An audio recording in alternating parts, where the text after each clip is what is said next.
Pourquoi les gendarmes et les militaires doivent obéir à un ordre même s'il est mauvais? J'ai expliqué dans une vidéo qu'un militaire avait l'obligation légale d'obéir à tout ordre légal. Et ça a commencé à me parler de SS, de la guerre et tout, et c'est parti dans tous les sens, tout wiping. Alors remettons la mosquée au centre du village, je t'explique tout. Un militaire doit exécuter un ordre. C'est comme ça, il exécute, il réfléchit pas. Bon, dans la réalité, évidemment, un militaire va réfléchir. Mais en fait, à partir du moment où l'ordre est légal, il n'a pas le choix, il doit le faire. Si un militaire n'est pas en accord avec un ordre, soit il demande à quitter le service, soit il démissionne. Mais c'est ses seules options en fait.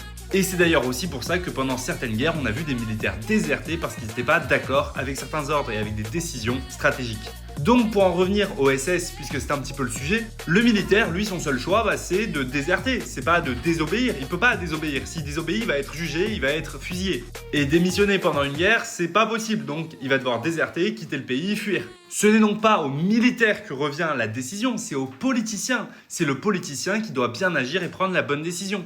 Et c'est pour cela que pour t'engager dans l'armée, tu dois être en phase avec les décisions politiques de ton pays. Et c'est vraiment hyper important de comprendre tout ça parce qu'en fait, l'armée, c'est pas le civil. T'as pas de droit de retrait, tu peux pas dire « Ah bah non, cette mission, elle me convient pas ». Ça fonctionne pas comme ça. Mais honnêtement, au quotidien, tu te poses pas la question. Tu fais ton métier, tu fais ce qu'on te dit et tu te poses pas vraiment la question. Bon, si, parfois tu te dis « Putain, à quoi ça sert ce que je fais ?» Mais tu le fais quand même.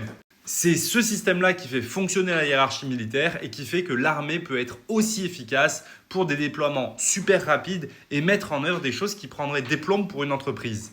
Dis-moi ce que t'en penses en commentaire.